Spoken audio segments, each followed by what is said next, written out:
안녕하십니까. 2024년 8월 3일 새벽 팩트 시작하겠습니다. 이진숙 방송통신위원장 후보자에 대한 국회의 인사청문회가 장관급으로서는 이례적으로 사흘간 이뤄졌죠. 그리고 무슨 현장 검증 이런 것까지도 있었습니다. 그 다음에 인사청문회가 다른 방송통신위원장 인사청문회보다 훨씬 뜨거웠습니다. 여러 가지 이유가 있겠죠. 그러나 그만큼 민주당과 대통령실과의 관계가 악화됐다, 이렇게 평가를 할 수 있을 거고요. 윤석열 대통령이 7월 31일 그 방송통신위원장으로 사실상 이제 지명을 하고 임명장을 주니까 곧바로 MBC, KBS 이사진 교체에 착수해서 끝났고요. 이게 어찌 보면 이번 방통위 전쟁의 그 1차 전쟁이었습니다. 근데 그거는 그 대통령실의 완성으로 끝났죠. 이사진 교체 다 끝났으니까요. 이제는 8월 12일 MBC 그 박문진 이사들의 임기가 8월 12일에 끝나니까 8월 13일부터 MBC 경영진 교체 작업, 그게 조금 시간은 걸리겠죠.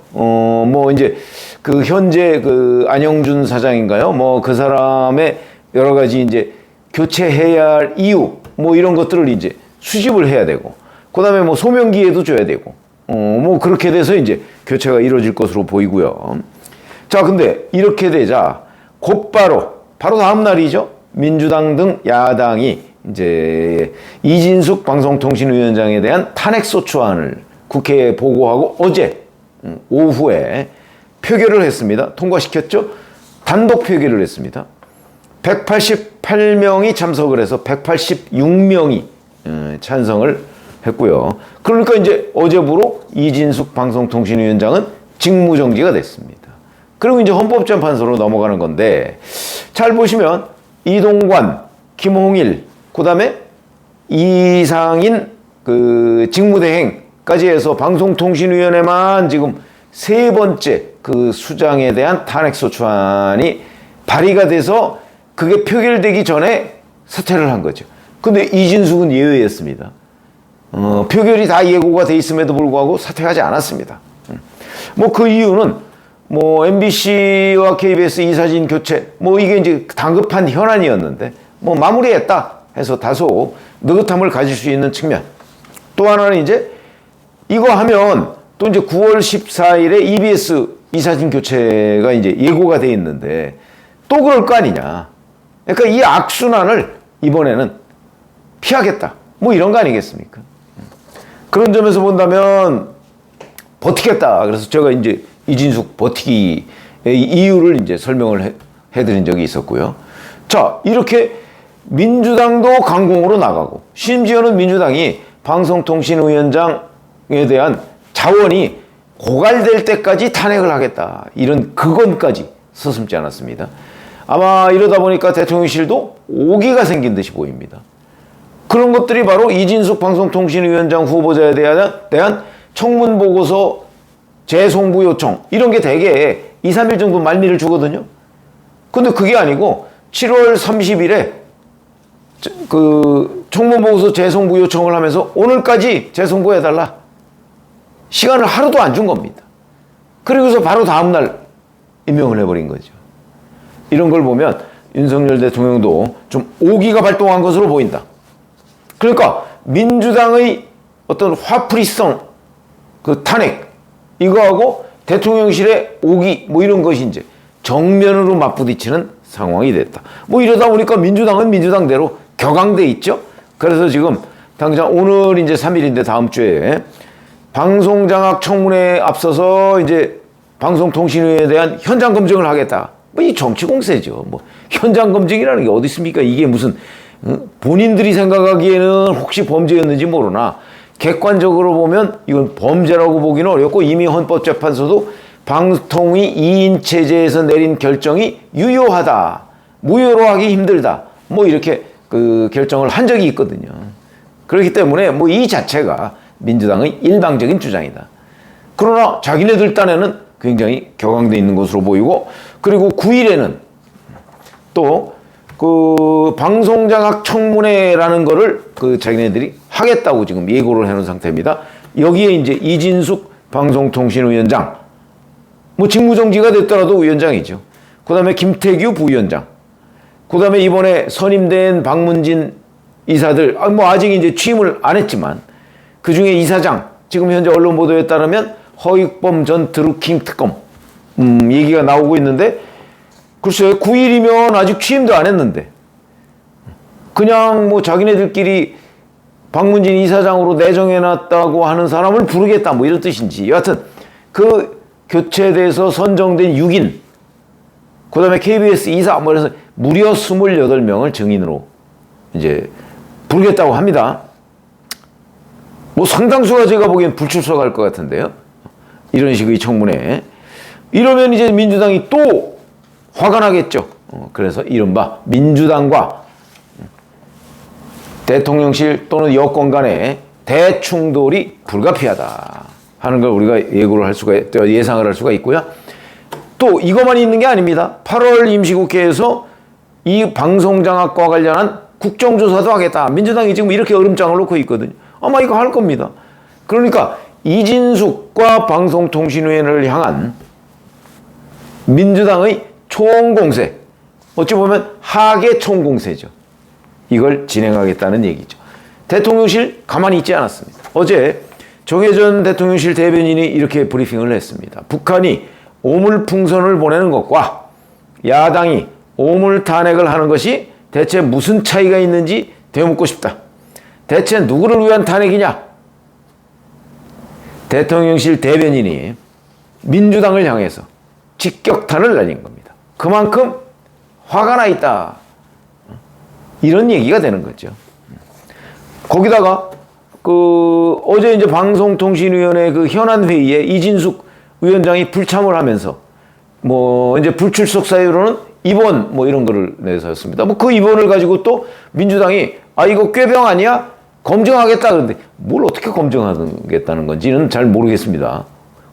아니 뭐 최민희 과방위원장이 의사도 아닌데, 의사라고 한들 지금 진단서 떼서 냈는데 다른 의사가 진단서 떼서 낸 거를 또 다른 의사가 뭐 검증을 하겠다고요? 뭘 어떻게 검증합니까? 아프다는데. 더군다나 최민희 과방위원장은 뇌구조가 이상하다고 얘기했지 않습니까?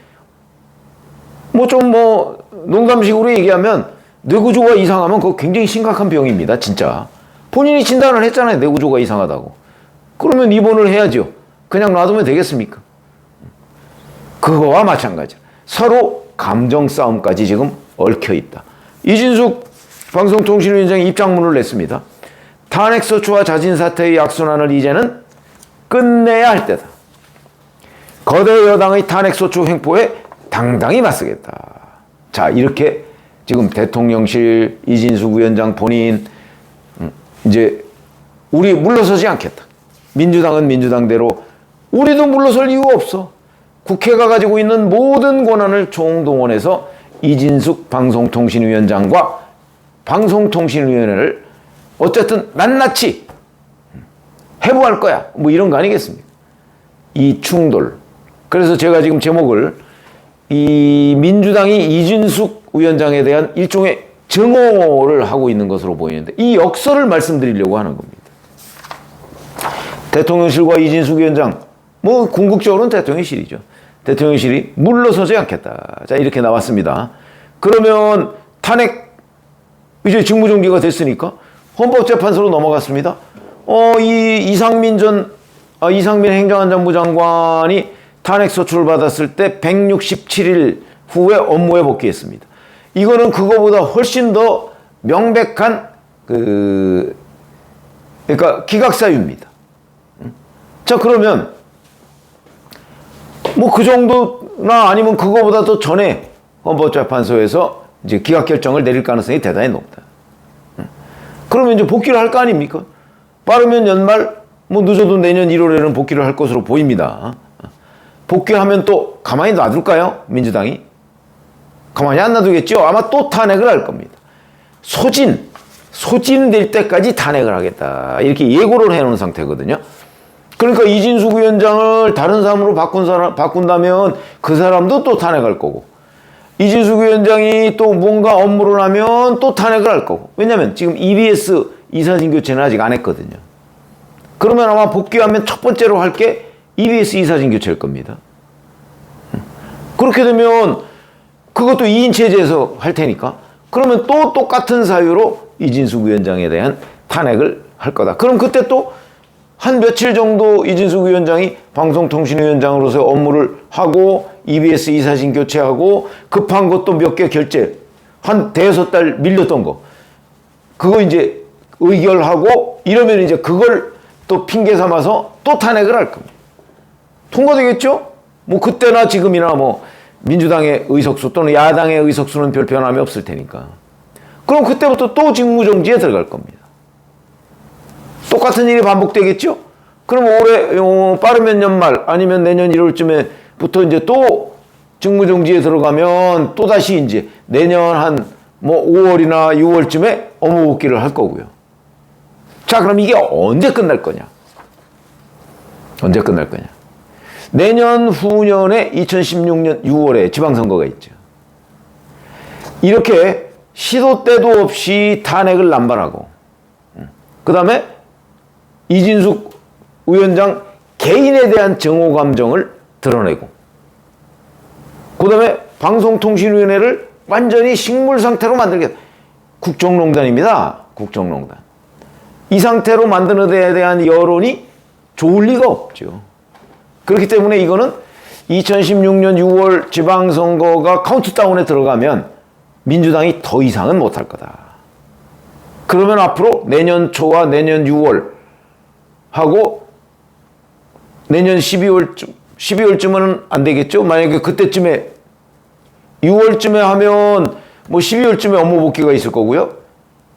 그리고 나서 또 탄핵을 한다? 그러면 지방선거 직전에 업무 복귀를 하겠죠. 그거는 부담되죠. 그러니까 아마 내년 12월쯤이 이진숙 위원장에 대한 마지막 탄핵이 될 것이다. 그러면 이번 1월, 6월, 12월에는 못하니까. 그러면 이진숙 위원장은 탄핵을 3번 당하는 방송통신위원장으로 헌정사에 기록이 될 거고요. 그럼 왜 역설이냐? 이진숙 위원장을 그렇게 아웃시키려고 했는데 결국은 이진숙 위원장은 직무정지 상태를 뭐 3번씩이나 맞이하지만 굉장히 오랜 동안 방송통신위원장을 하는 게 된다. 이런 일이 되는 겁니다. 이런 일이. 이건 뭐 민주당이 전혀 원하는 바가 아니죠. 그런데 민주당이 계속해서 이진숙 위원장 개인에 대한 정오 감정으로 탄핵을 남발함으로써 이진숙 위원장은 뭐 직무정지, 업무복귀, 직무정지, 업무복귀 이걸 반복해가면서 방송통신위원장의 이름을 적어도 1년 이상, 뭐 잘하면 2년 이상 올릴 수 있고 그 후에도 이제 만약에 탄핵을 또 이제 내년 12월쯤에 뭐 지방선거 이런 걸 의식해서 못한다 그럴 경우에는 계속해서 방송통신위원장을 하게 되겠죠. 그러면 뭐 상황이 어떻게 바뀔지 모르겠습니다만은 임기 3년을 다 채우는 방송통신위원장이 될 수도 있겠다. 뭐 이런 생각이 들 정도로. 그래서 이제 민주당이 이진숙 위원장을 제거하기 위해서 또는 방송통신위원회를 식물로 만들기 위해서 끝없는 노력을 하겠지만 결국은 이진숙 위원장은 방송통신위원장으로서 장수하게 되는 이런 역설적인 상황을 맞이할 수도 있겠다. 참 이런 걸 가지고 흥미롭다 이렇게 얘기하면 안 되는데 민주당이 지금 노리고 추진하고 있는 방향과는 거꾸로 된 결과가 나올 가능성이 있어서 이거 참 관심 대상이다 이 정도까지는 충분히 얘기할 수 있을 걸로 보입니다. 그래서 이진숙 위원장의 이제 앞으로의 그 움직임 뭐 이건 뭐 대충돌로 가고 있으니까 이 충돌의 끝은 뭐 여권이 이걸로 뭐 이진숙 위원장을 먼저 자진 사퇴시키기 전에는 뭐 이걸로 여권이 패배할 일은 없습니다. 헌재에서 어차피 업무 복귀 결정이 나올 가능성이 뭐 거의 100%니까요. 물론 그 전에 이제 지방선거나 이런 것들이 임박하면 민주당이 아마 방송통신위원회 그 상임위원회에 대한 추천권을 행사할 가능성도 있습니다. 그러나 그거는 이제 아마 이재명 그 대표, 이제 곧 대표가 될 테니까 이재명 대표가 이 자리에 있는 한 쉽지 않을 거요. 그건 쉽지 않을 겁니다. 이재명 대표는 이걸 끝까지 아마 그 식물 상태로 만들려고 할 겁니다. 근데 이제 그 후에 이재명 피고인에 대한 뭐 1심 선고, 내년에는 이제 2심 선고가 나올 테니까. 그리고 2016년 지방선거 후에 이제 대선 후보 경선에 들어갈 텐데, 그때 이재명이라는 사람이 경선에 나올 수 있을지 없을지 모르는 상황이죠, 지금. 그건 대법원에 달려 있습니다. 아마도 이제 그렇게 될 경우에 이제 좀 뭐 변화가 있을 걸로 예상이 됩니다만은, 어쨌든 그때까지는 이진숙 위원장은 탄핵 직무정지 뭐 이 상태로 방송통신위원장을 계속하게 될 거다. 이게 얼마나 역설적인 상황이냐, 이걸 설명을 드렸습니다. 고맙습니다.